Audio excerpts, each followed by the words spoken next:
18 horas. Notícias de Manaus, Amazonas, Brasil e do mundo. Agora na Mix. Legal, agora 6h03 em Manaus. Boa noite pra você em 100,7 na sintonia certa. Você que está sempre acompanhando aí o 18 horas. Vamos juntos até as 7 da noite. Alô, equipe 18 horas. Alô, Rádio Mix. Alô, Cid Soares. Boa noite a você. E obrigado pela companhia em mais um 18 horas. Vamos lá, Carlão. Mix.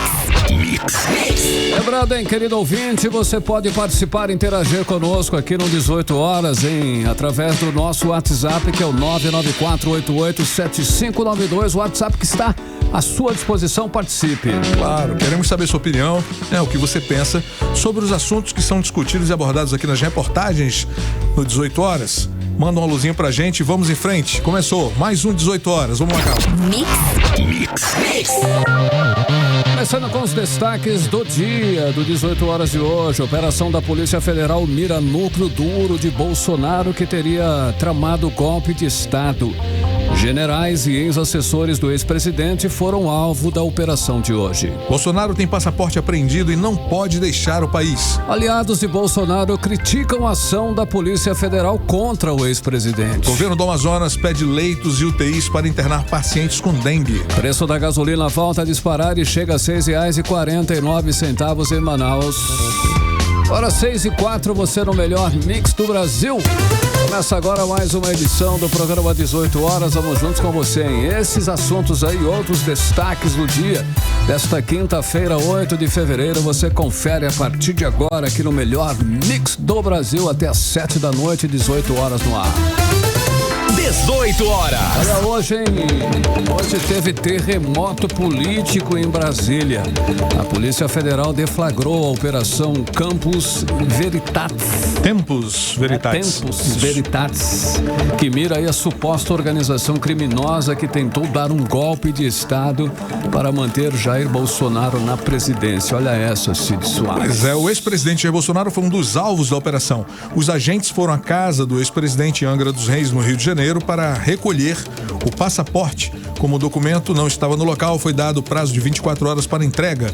O celular de Tércio Arnaldo Tomás, ex-assessor de Bolsonaro, foi apreendido. O coronel Marcelo Costa Câmara e Felipe Martins, ex-assessores de Bolsonaro, foram presos. A PF também prendeu Rafael Martins de Oliveira, major do Exército Brasileiro. Olha, Cid Soares e ouvintes, teve busca e apreensão também aqui em Manaus, aqui no norte, aqui na capital do Amazonas. O subcomandante do Centro de Instrução de Guerra na Selva, o SIGS, que é o tenente-coronel Cleverson, foi um dos alvos de busca e apreensão da Operação Tempus Veritatis. Olha esse nome. Agentes da Polícia Federal estiveram ao longo da manhã na Vila Militar, bairro São Jorge, que fica na zona oeste aqui da capital, Cid. Pois é, e dois ex-comandantes do Comando Militar da Amazônia, o CMA, também receberam a visita da Polícia Federal. O general Teófilo Gaspar esteve no cargo durante a pandemia de Covid-19 e o ex-ministro do Gabinete de Segurança Institucional, Augusto Heleno, que também esteve à frente do CMA entre os anos de 2007 e 2009. Olha só, a operação da Polícia Federal mirou o núcleo duro de Bolsonaro e quem acompanhou, porque está lá, no foco de todo esse processo, de todo esse acontecimento aí, de toda essa movimentação, foi o nosso correspondente Carlos Eduardo Matos, o Cadu, que está lá em Brasília, lá na capital federal. Cadu, boa noite. Então, hoje, essa operação aí mirou os cabeças desse movimento aí, dito movimento golpista. É isso, Cadu? Tudo bem? Boa noite. Dito não, movimento golpista mesmo, Carlão. Boa noite para você, meu querido. Boa noite, Cid. Boa noite, ouvintes do programa 18 horas. Vamos contar essa história. Hoje Brasília acordou com esse barulhão, Carlão. Polícia Federal nas ruas, cumprindo mandados e como alvos, como você bem disse aí, o núcleo duro do bolsonarismo. Pouco a pouco, Carlão e Cid, a Polícia Federal vai descascando a cebola, indo de camada em camada até chegar aos executores e os mandantes dessa tentativa de golpe de Estado, de tomar na mão grande o resultado das eleições presidenciais. Para a gente contar direitinho o que aconteceu hoje, vamos por partes, porque foi muita coisa que aconteceu no dia de hoje, Carlão. Primeiro, Todos os mandados de busca e apreensão e os de prisão foram expedidos pelo ministro Alexandre de Moraes a partir da delação de Mauro Cid. Quem foi Mauro Cid?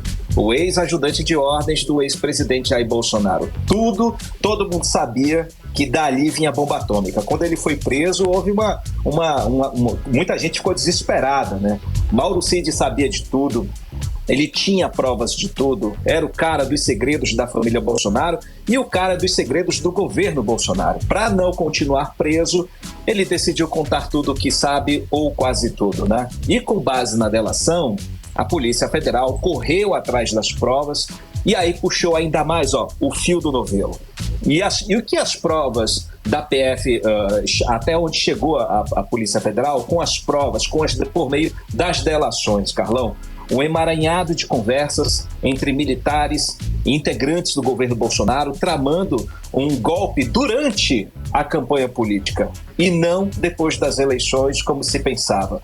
O primeiro passo seria fazer uma campanha para colocar em dúvida na população aí sobre a idoneidade do sistema eleitoral. Eles fizeram isso e a gente acompanhou, né? Foi aquela batalha e glória envolvendo a sociedade, os bolsonaristas e o próprio TSE, desmentindo essas informações, né? O segundo passo, Carlão e Cid, seria instituir um estado de sítio, anular as eleições presidenciais, decretar uma GLO, que é a garantia da lei e da ordem, para prender ministros da Suprema Corte, entre eles Gilmar Mendes e Alexandre de Moraes, e também o presidente do Congresso Nacional, Rodrigo Pacheco.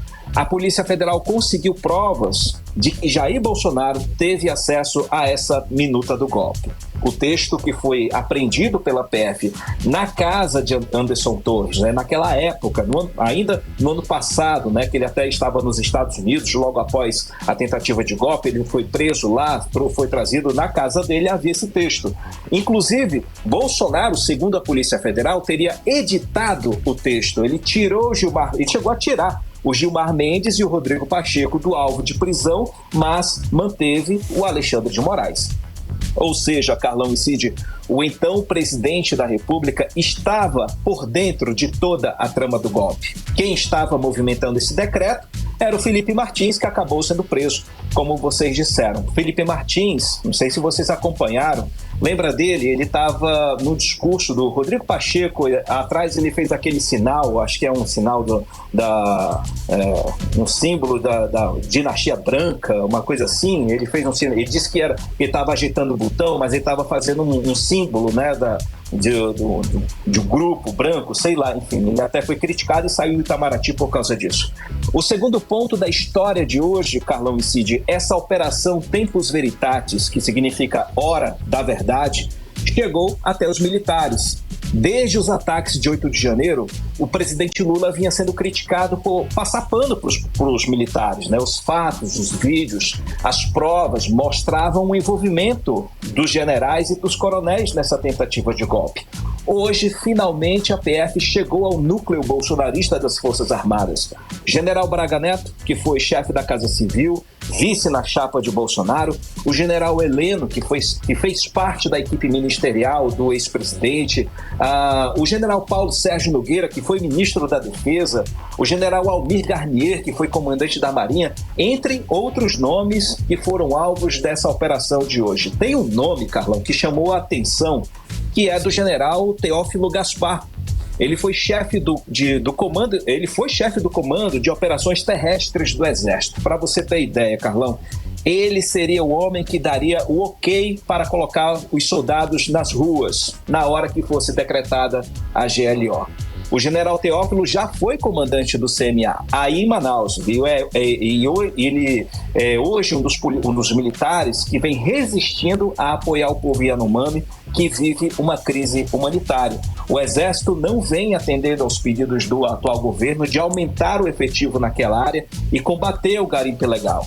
A gente falou sobre esse assunto aqui no 18 Horas. Os ministérios dos povos indígenas, o IBAMA, vem pedindo apoio, estrutura das Forças Armadas, do Exército, para ir lá na região dos povos Yanomami, para tentar ajudar os índios, para combater o garimpo ilegal. E o Exército disse, olha, me dá 1 milhão por dia que eu vou lá. Então eles deram essa condição e vem resistindo a dar estrutura para o governo ajudar o povo Yanomami. Quem estava dificultando era esse general Teófilo. O terceiro ponto dessa história, Carlão e Cid, essa operação da PF de hoje, ela tira aquele ar de dúvida, viu? Tira aquele ar de conversa fiada sobre a tentativa de golpe, né? Essa narrativa que vem sendo dita até hoje pela ala bolsonarista. Ah, não foi golpe, até o próprio Bolsonaro. Isso aí é conversa fiada. Não, essa operação ela colocou uma prova, né? Ela está provando que havia sim um plano de interromper o processo eleitoral, havia sim um grupo de trabalho atuando com esse objetivo e havia o presidente da República acompanhando esses trabalhos.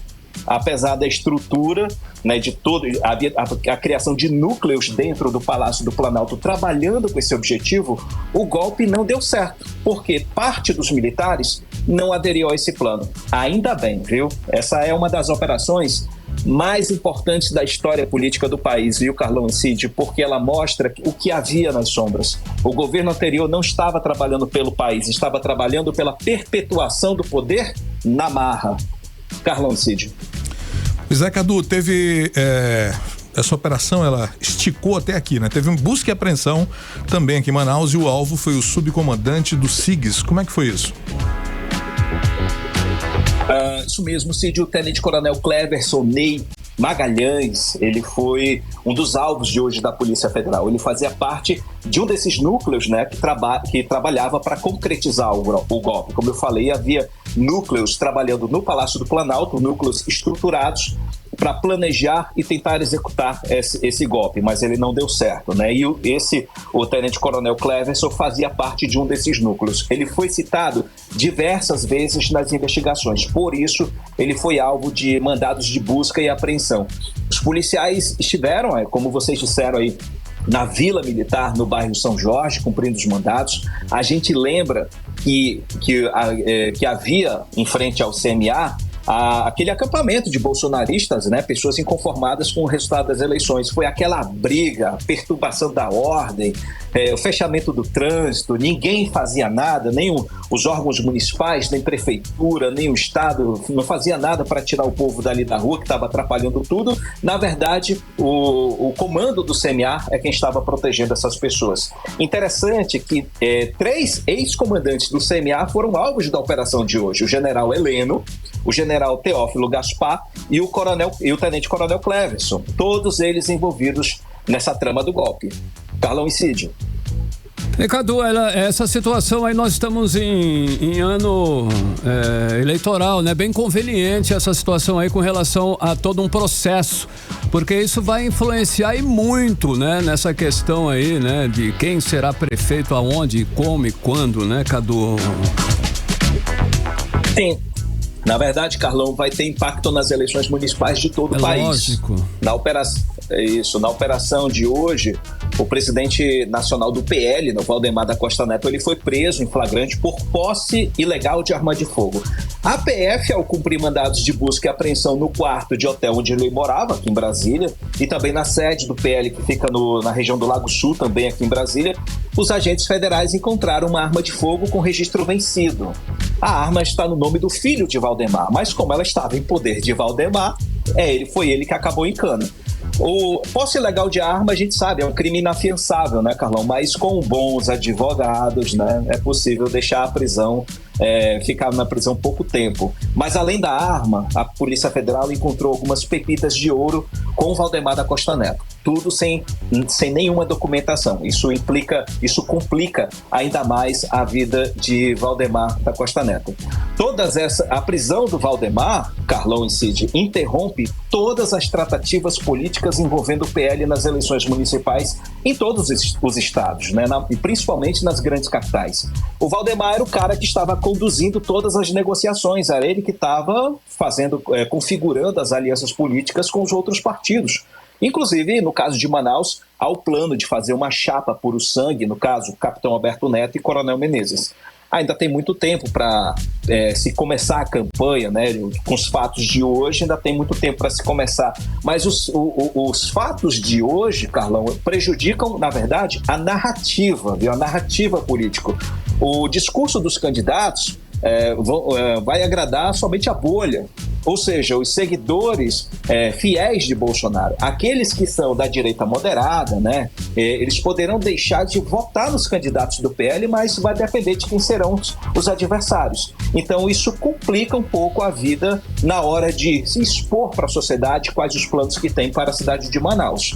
Mas quando olhar para trás tem um bolsonarismo cada vez mais manchado, isso pode comprometer na hora do voto. Mas tem muito tempo ainda, né? Vamos ver. O bolsonarismo ele está sempre em declínio, mas vez ou outra ele sobe, ele emerge, né? Então vamos acompanhar os momentos políticos, porque o bolsonarismo está em queda, né? Mas o fundão está lá firme e forte, ainda vai sair da conta, vai cair na conta. Tem muito dinheiro para derramar ainda esse ano. Carlão e Cid, volto com vocês. Beleza, Cadu, agora 6h18, você é o melhor mix do Brasil. Boa noite, Cadu. Até amanhã. Boa noite, Valeu, Cadu. galera, um abraço. Tchau, Valeu, tchau. Valeu. 18 horas. Muito bem, agora são 6h19. Você é o melhor mix do Brasil. E olhem, o preço da gasolina voltou a disparar em Manaus. O novo aumento foi de mais de R$1.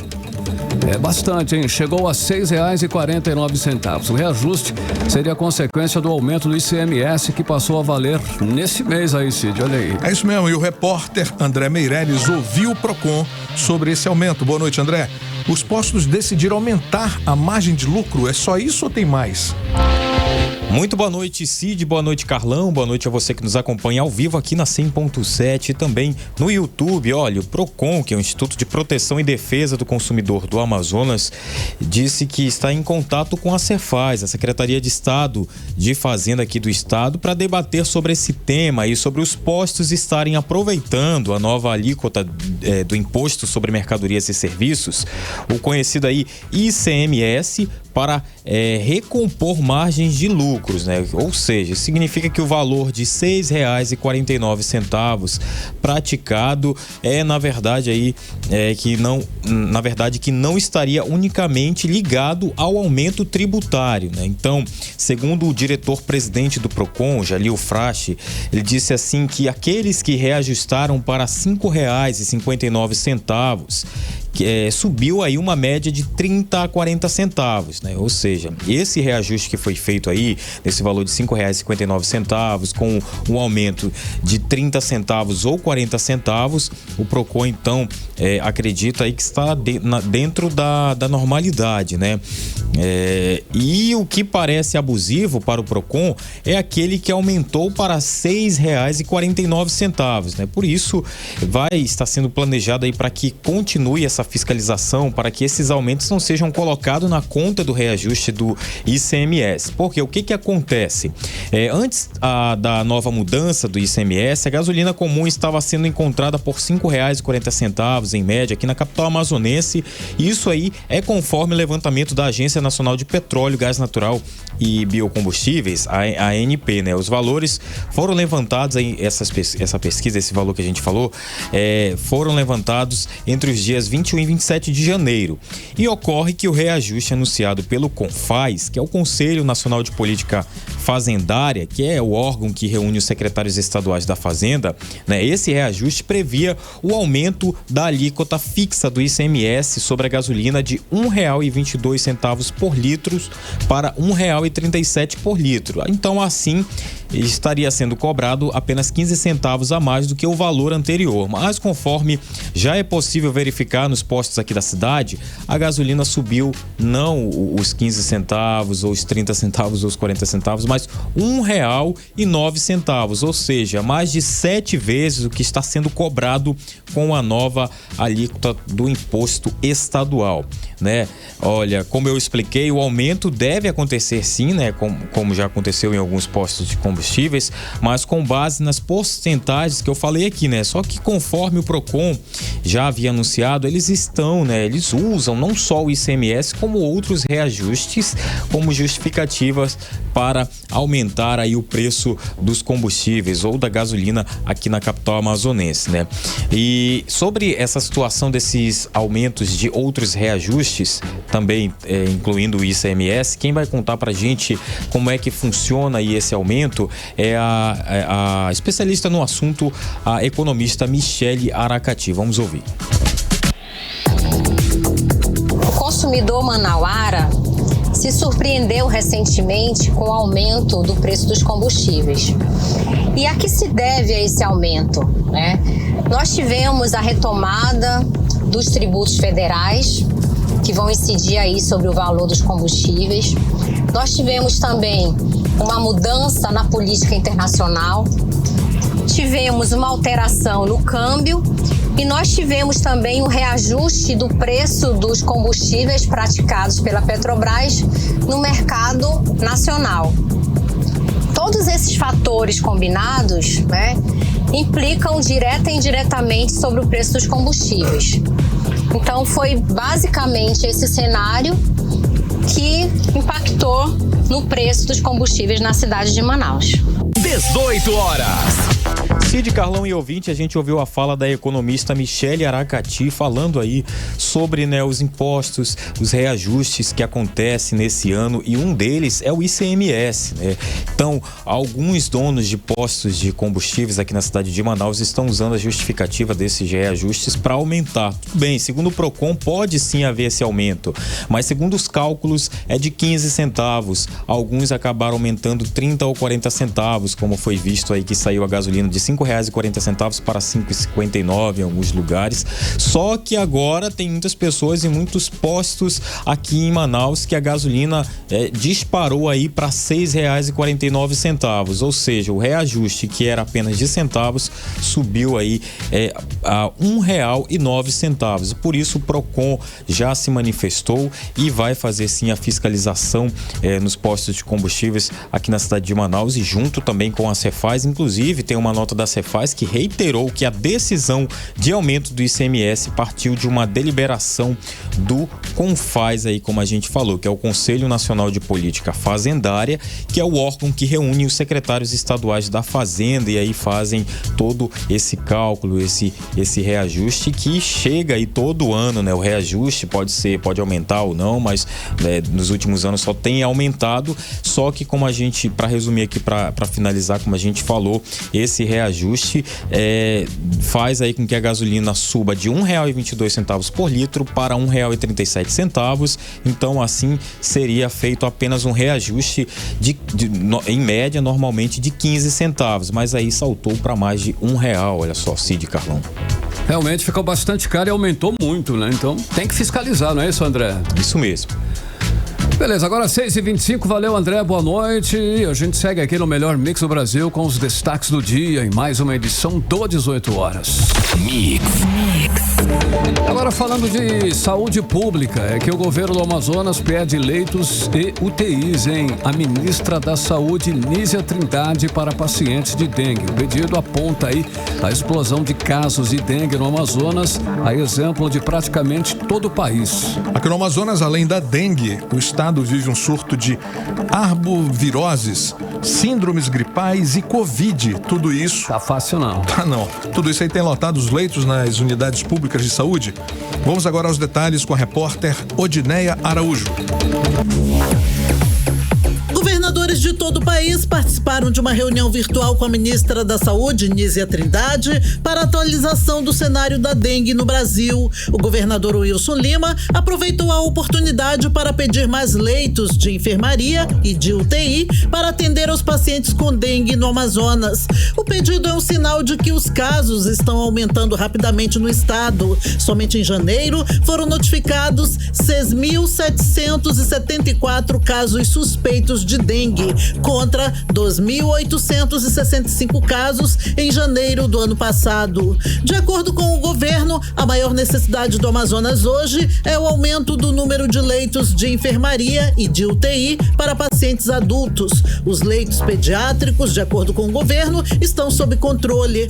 A questão é que no Amazonas, além da dengue, o estado vive um surto de arboviroses, síndromes gripais e Covid. E tudo isso tem lotado os leitos nas unidades unidades públicas de saúde. O chefe do Departamento de Vigilância Ambiental da FVS, Helder Figueiredo, explica que a procura pelas unidades de saúde é devido aos próprios sintomas da dengue. Geralmente, dengue começa com febre alta, dor atrás dos olhos e manchas vermelhas pelo corpo.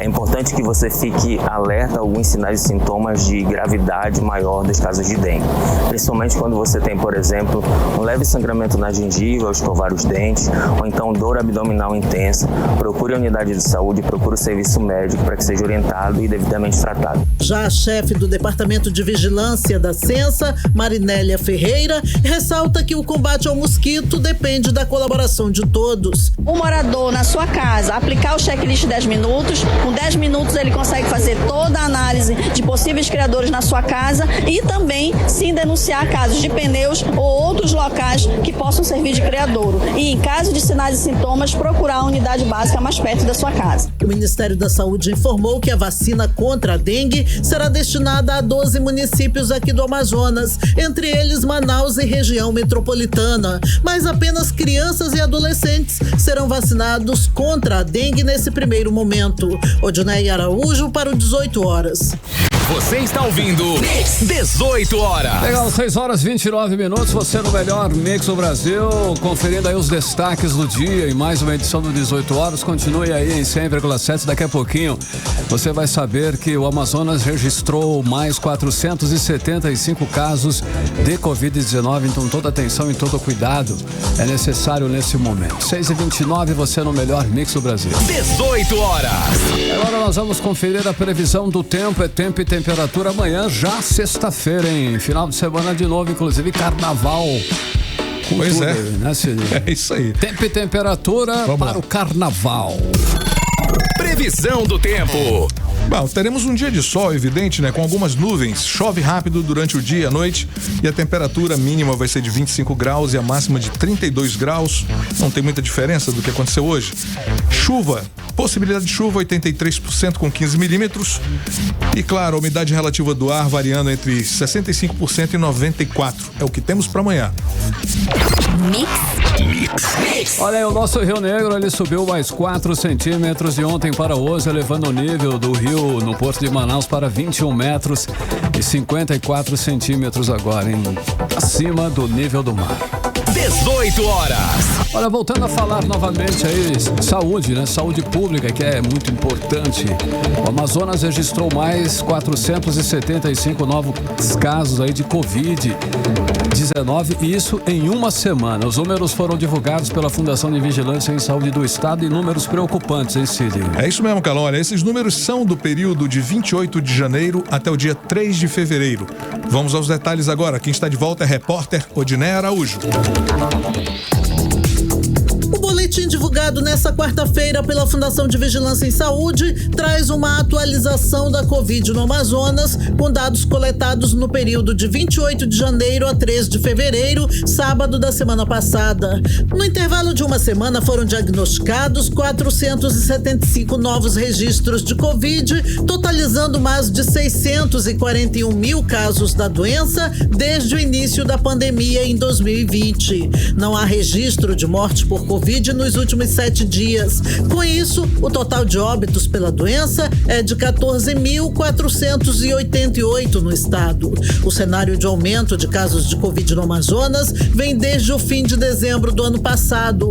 O pesquisador da Fiocruz, Marcelo Gomes, que coordena o Infogripe, um grupo de monitoramento da Covid, explica que a retomada do crescimento do vírus no país foi verificada no final do segundo semestre do ano passado. De lá para cá, o vírus tem se espalhado numa crescente pelos estados do país e agora é a vez do Amazonas. E agora, né, na virada do ano, aí, as primeiras semanas de janeiro, a gente começa a observar esse cenário chegando nos estados da região norte, que até então não tinham, né, apresentado esse movimento, né? Então é como se a gente tivesse, entre aspas, vendo uma onda que foi percorrendo o país, né? Começou lá no centro-sul e foi subindo, né, de pouco a pouco, né? Então a gente tem agora esse momento aí na região norte, né? E o estado do Amazonas é um dos estados que está com esse cenário. O boletim da Fundação de Vigilância em Saúde do Amazonas também atualizou o quadro de doses da vacina contra a Covid aplicadas até o dia 3 de fevereiro. Foram 9.846.000 doses aplicadas, incluindo a primeira, segunda e terceira dose, além da dose única e as doses de reforço e bivalentes. Odinei Araújo para o 18 horas. Você está ouvindo 18 horas. Para 6h33 e você no melhor mix do Brasil. E atenção, o governo federal alerta que o sul do Amazonas entrará em emergência ambiental a partir de abril deste ano. E nós estamos aqui com o repórter André Meirelles, que traz aí, é claro, mais informações, mais detalhes sobre esse assunto. André Meirelles, que está de volta. O que o Ministério do Meio Ambiente está prevendo aí para a região sul do Amazonas? O que está acontecendo? André Meirelles, boa noite. Boa noite mais uma vez, Cid, Carlão. Boa noite a você que nos acompanha ao vivo. Você também que está chegando agora aqui na 100.7. Olha, o Ministério do Meio Ambiente e Mudanças Climáticas declarou estado de emergência ambiental, isso com riscos de incêndios florestais em várias regiões do sul do Amazonas. É previsto que isso aconteça nesse ano, a partir já de abril, e fique aí até março do ano que vem, até março de 2025. Além disso, não só algumas regiões aqui do sul do Amazonas, como também outras regiões brasileiras, né, devem então ser atingida. E a portaria que trata desse assunto, ela foi publicada hoje mesmo no Diário Oficial da União, né? A portaria do Ministério do Meio Ambiente definiu 8 situações de emergência que vão desde dezembro do ano passado até março do ano que vem em localidades das 5 regiões brasileiras. Inclusive, esse tema mesmo sobre incêndios, né, combates e investimentos foi discutido aí pela ministra do Meio Ambiente, Marina Silva, que participou agora há pouco no fim de janeiro de um workshop. E a agenda reuniu prioridades para o governo federal, né, como a proteção da biodiversidade, o combate à mudança do clima, a produção de alimentos sustentáveis e, claro, geração de emprego e renda com foco em agricultores familiares e nas comunidades tradicionais, né? Inclusive, a ministra Marina Silva, ela apresentou a agenda para estimular e apoiar os investimentos privados na restauração e, claro, eu trago aqui para que todo mundo possa conferir. E temos o dinheiro? O que está faltando para a gente começar a fazer? Acho que não está faltando mais nada para a gente começar a fazer, porque já perdemos tempo demais. 31 anos após a Rio 92 e só agora nós dissemos que é preciso fazer a transição para o fim do uso de combustível fóssil. 31 anos dizendo que não tem mais como continuar destruindo floresta, emissões de CO2, como a gente vê, porque a gente também está perdendo os serviços ecossistêmicos dessas florestas e que são fundamentais para o equilíbrio do planeta. Agora, parece que de todos os lados a gente começa a ver essa mutação acontecendo. Não vai ser fácil, tem muita contradição, mas o bom de tudo isso é que nós temos pessoas que estão dispostas a levar a sério essa ideia de que tem muitas possibilidades para o que fazemos com a natureza e nenhuma possibilidade de fazermos alguma coisa sem ela. 18 horas. Cid, Carlão e ouvinte, a gente ouviu aí a fala de Marina Silva, ela que é a ministra do Meio Ambiente, estava participando desse workshop para falar aí sobre, né, a situação do clima, do ambiente aqui no Brasil e também trouxe para trazer investimentos para cá sobre essa situação. E foi através dessa agenda que a ministra preparou uma lista de municípios prioritários para a recuperação florestal, né, e apoiou editais como o BNDES e o Fundo Clima, que totalizam em investimento de mais de 1 bilhão e 100 milhões de reais, Cid, Carlão. Beleza, meu querido. 6h37, daqui a pouquinho você volta, André Meirelles, para o nosso giro policial. 6h37, você no melhor mix do Brasil. 18 horas. Olha só, pra quem não sabia, hein, Cid Soares e ouvintes, o Carnaboi 2024. Pois é, já começa amanhã, né? Começa amanhã, pra quem não sabia, e atenção, Carnaval, sexta-feira. O Carnaboi começa amanhã e encerra no sábado, dia 10 de fevereiro. Este ano será lá no pavilhão do Estúdio 5. Atenção, é no pavilhão do Estúdio 5 em Manaus, Cid Soares. Beleza, e o evento tem entrada gratuita, conta com os artistas do circuito bovino e itens oficiais dos bois caprichoso e garantido. Nessa edição do Carnaboi, os shows iniciam às 7 da noite. Olha, o governador Wilson Lima anunciou a abertura de 280 milhões em microcréditos pela Agência de Fomento do Estado do Amazonas. 280 milhões de reais. A AFEAM para as áreas do varejo e também áreas rural, Cid Soares. É isso, e os valores dos recursos para o microcrédito variam entre 5 mil e 2 milhões de reais, a depender do tipo da empresa. O financiamento da AFEAM tem o melhor juros do mercado e o maior prazo de carência, contando ainda com a assistência técnica para o setor rural. Olha aí, atenção, as linhas de crédito são voltadas para o pequeno, médio e grande empreendedor amazonense, com foco também no produtor rural, mulher, idoso e pessoas com deficiência e também grupos de vulneráveis que precisam de um impulso nos negócios. Os recursos da FEAM têm como fonte o Fundo de Apoio a Micro e Pequenas Empresas. Com ele é possível subsidiar taxas de juros a 2,7% ao ano para o setor primário. Por exemplo, o objetivo é chegar a 17,5 mil operações de crédito ainda este ano.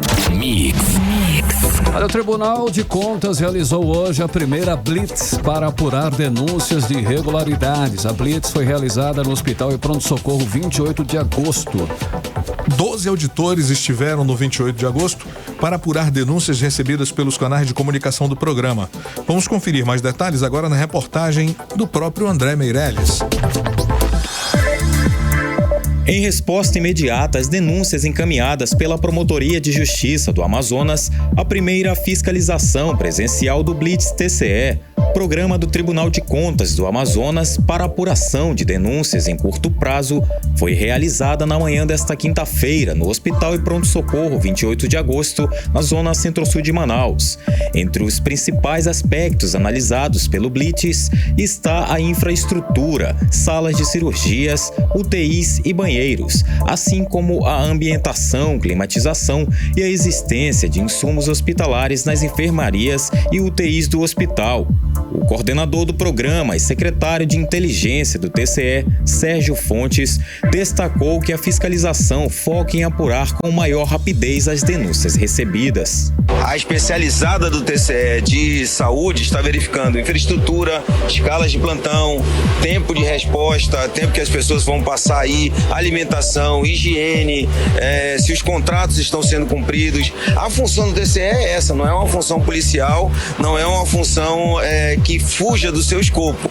Nosso escopo é emprego de verbas públicas. Se as verbas públicas estão sendo bem empregadas, se os contratos estão sendo pagos, se as pessoas estão recebendo, isso nós vamos fazer um levantamento. Ainda conforme Sérgio Fontes, a fiscalização demonstrou a princípio problemas do hospital com relação ao pronto atendimento, como demora e dificuldades em conseguir quartos devido à grande quantidade de pacientes na unidade.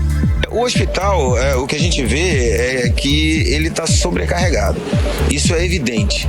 A primeira coisa que a gente vê no hospital é que ele está sobrecarregado. O tempo de espera para a operação está muito grande. As pessoas estão esperando há muito, porque é muita gente. Nós tem 6 salas de cirurgia.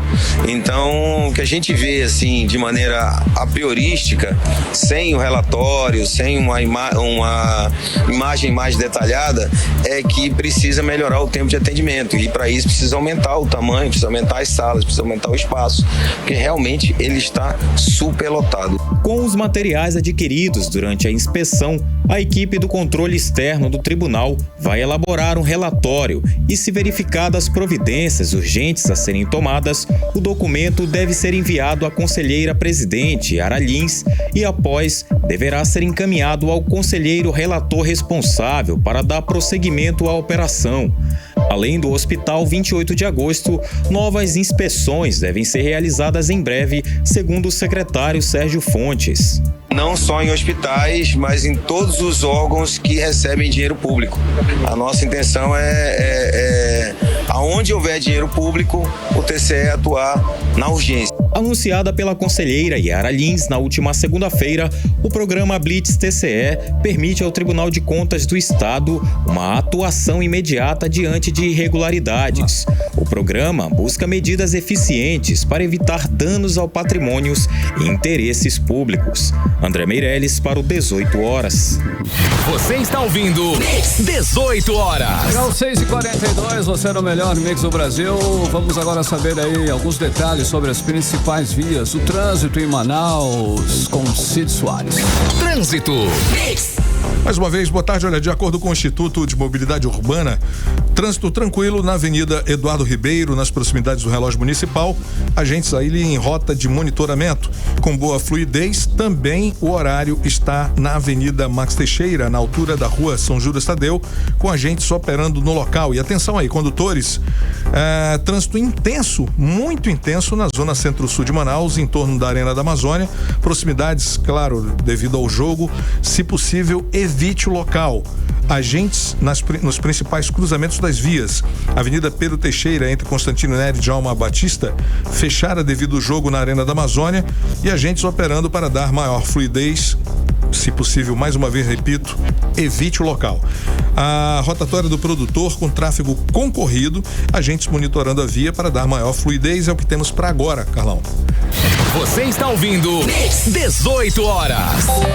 Agora, bastidores da política, já fomos a Brasília, né? Com as últimas lá de Brasília na política, agora os bastidores locais da política amazonense. Cíntia Blink na área, boa noite. Cíntia Blink, o prefeito Davi Almeida continua com dificuldades aí na Câmara de Vereadores, é isso? Boa noite, Carlão, boa noite, Cid, todo mundo que tá com a gente na 100.7. Olha, não vou trazer nada tão impactante quanto o nosso amigo lá de Brasília, porque não vai dar pra competir, mas sim, tá difícil a vida pro Davi Almeida, prefeito de Manaus, na Câmara Municipal. Apoiou, né?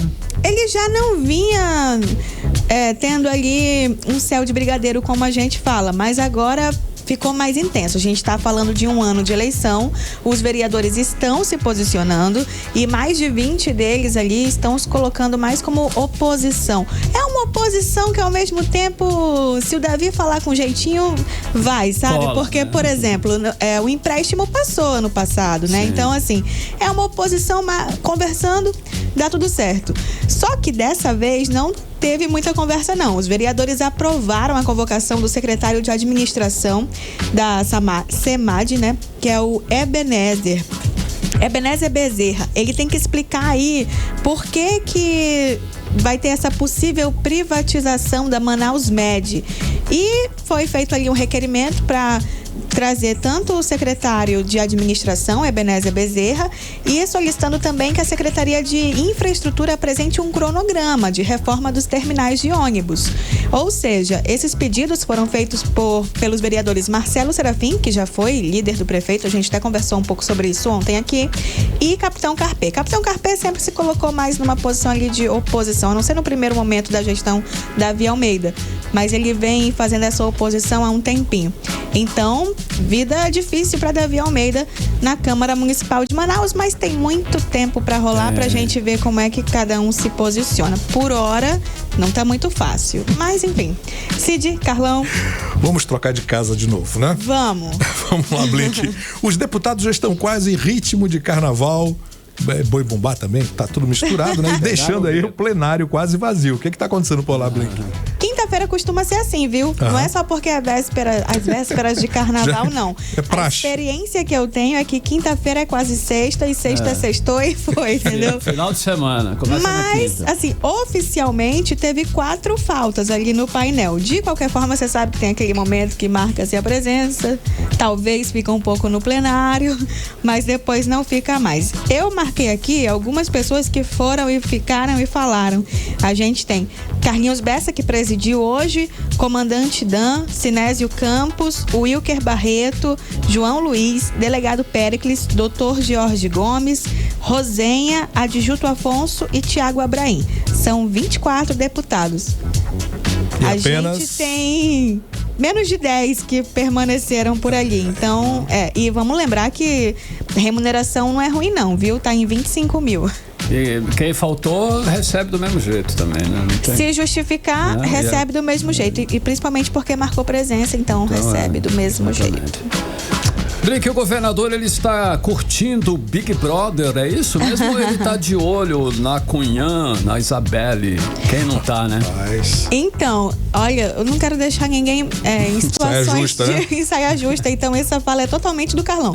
Mas não tem nada a ver com isso. A opinião dos apresentadores não representa da repórter. Ouvi dizer. Mas, de fato, ele comentou sobre a Isabelle. Ele falou que não tem muito tempo para assistir o Big Brother, mas que ele tá acompanhando o quanto pode aí a Isabelle no BBB, que querendo ou não é uma representação muito grande do Amazonas e principalmente do Festival de Parintins para a mídia nacional, e isso faz com que, palavras dele, né, faz com que o Amazonas esteja em destaque de uma forma positiva, falando da nossa cultura e o impacto que ele imagina que vai ter do festival deste ano, ter mais pessoas, mais busca ainda. Ele até chegou a brincar que a ilha vai ficar pequena para tanta gente que já tá tendo um movimento crescente a cada ano. Esse ano, então, com essa mídia nacional o tempo todo ali, enfim, o tempo que a Isabelle ficar, né? Vamos dizer que ela vai ficar os 3 meses, vamos dizer que ela vai ser a campeã, porque é assim que a gente torce. Claro. Esse tempo inteiro falando ali do festival, você atiça a curiosidade de quem não conhece nada daqui com certeza. Até faz conhecer mais. É um trabalho até pedagógico, educativo, para conhecer um pouco mais do Amazonas. É verdade. É isso, e eu volto amanhã. Obrigado, Blink. Agora 6h52, você no melhor mix do Brasil. 18 horas. Operação Raro Giro, agora policial. Uma operação dos policiais civis do Departamento de Repressão ao Crime Organizado prendeu 2 pessoas e apreenderam cerca de 1 tonelada de drogas nessa quarta-feira no Rio Solimões. A gente volta com o repórter André Meirelles. André Meirelles, como foi essa operação? Boa noite a todos. Olha, a operação é a Deja Vu. Ela ocorreu nas proximidades do município de Quari, aqui no interior do Amazonas, e a droga apreendida está avaliada em R$9.500.000. Esse é o prejuízo, então, que foi dado aí ao crime organizado, e essa ação contou com o apoio da Delegacia Fluvial, que também auxiliou nas prisões desses 2 suspeitos, né, que aconteceu aí aqui no estado do Amazonas.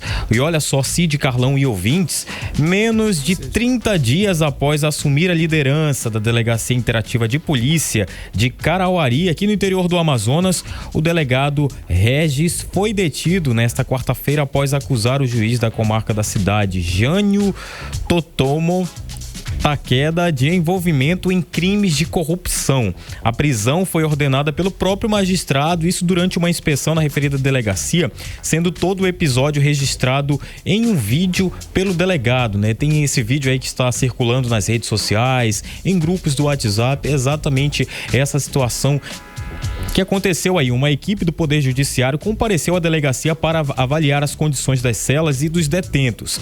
O delegado abordou o juiz durante a coordenação da ação, informando aí que havia apresentado uma denúncia contra ele no Ministério Público do Estado. Aí no registro, o titular da delegacia ali de Carauari refere-se ao juiz como, abre aspas, um dos principais agentes corruptos da cidade, fecha aspas, isso diante da acusação, né, daí do juiz, do Jânio Takeda, que imediatamente após essas acusações pelo delegado de corrupção, ele ordenou a prisão aí desse delegado. Essa denúncia apresentada pelo delegado e formalizada no Ministério Público do Estado tem como a origem uma inspeção realizada por ele assumir, né, ter assumido aí o comando da delegacia em janeiro deste ano, Cid Carlão. Perfeito. Obrigado. Ok, agora 6h55, valeu, André. 18 horas.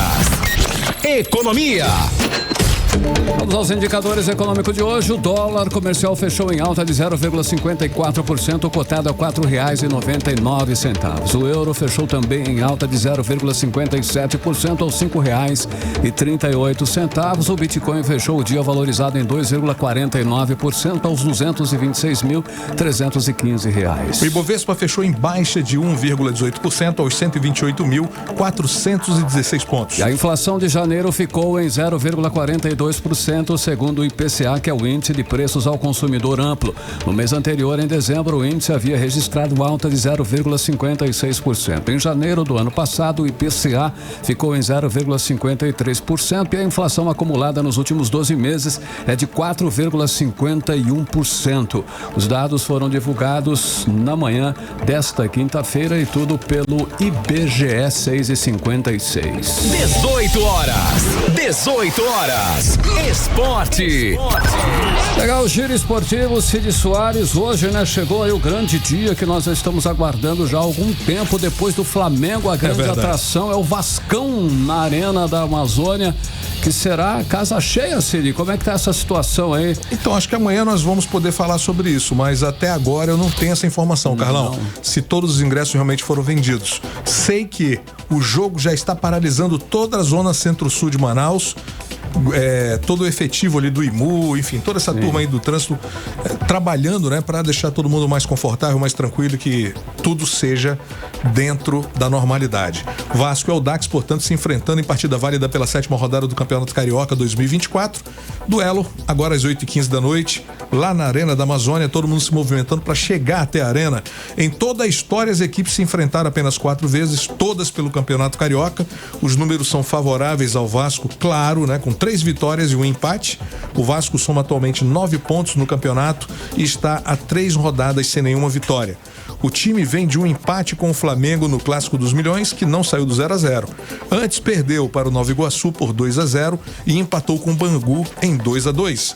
As quartas de final agora do Campeonato Amazonense 2024, que já estão definidas após os jogos aí da 5ª rodada da fase classificatória, que encerrou com 3 jogos hoje. A Federação Amazonense de Futebol, a FAF, também já definiu as datas, locais e horários das partidas. O Amazonas terminou na primeira colocação do Grupo A com 8 pontos. Pelo regulamento, enfrenta o 4º colocado da mesma chave, que é o Operário aqui do Amazonas, que ficou com 4 pontos. O duelo será marcado para domingo, dia 11, portanto, às 15h30, na Arena da Amazônia. A vantagem do empate, claro, é da onça pintada. Outro duelo de classificados do Grupo A é entre Manaus e Nacional Futebol Clube, que terminaram na 3ª e 4ª colocações, respectivamente. Como teve melhor campanha, com 8 pontos, o Gavião tem a vantagem de jogar pelo empate diante do Nassa, que foi o 3º colocado com 7 pontos. O duelo vai rolar sábado, dia 10, portanto, às 15h30, no Estádio da Colina. Dono da melhor campanha até aqui, o Parintins, que terminou na primeira colocação do Grupo B, com 11 pontos, tem a vantagem do empate diante do Princesa dos Solimões, que terminou a fase de classificação na 4ª colocação, na mesma chave, com 6 pontos.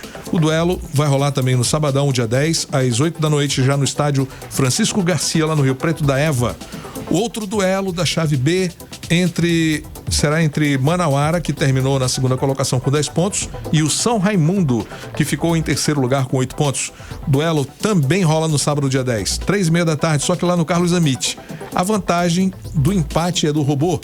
E é isso, Carlão, que temos pra hoje. Beleza, saudações vascaína pra você, Cid, até logo mais lá no jogo. Valeu. 18 horas. Muito bem, agora às 6h59 partimos direto para o editorial 18 horas. Carlão, é com você. Editorial 18 horas. O governo federal declarou estado de emergência ambiental para uma série de regiões do país em diferentes épocas deste ano por causa do risco de incêndios florestais. A portaria do Ministério do Meio Ambiente identificou que várias regiões do sul do Amazonas estão em risco já a partir de abril deste ano, até março do ano de 2025. Que o Vale do Japurá, do Juruá, melhor dizendo, e a mesorregião sul amazonense entrará em emergência entre os meses de abril a novembro de 2024. Entre os meses de maio a dezembro de 2024 será a vez das mesorregiões do centro e sudoeste do Amazonas. E entre os meses de julho de 2024 a fevereiro de 2025, a região que deve sofrer com os incêndios será a mesorregião norte amazonense.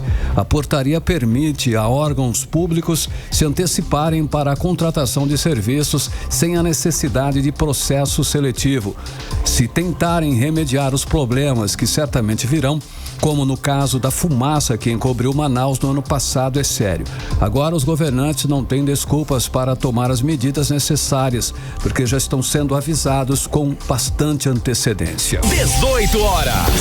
7:01, Cid, boa noite. Boa noite a você também que está indo pro Vascão lá, curtiu o Vascão. Boa sorte em tudo. Valeu. E até amanhã.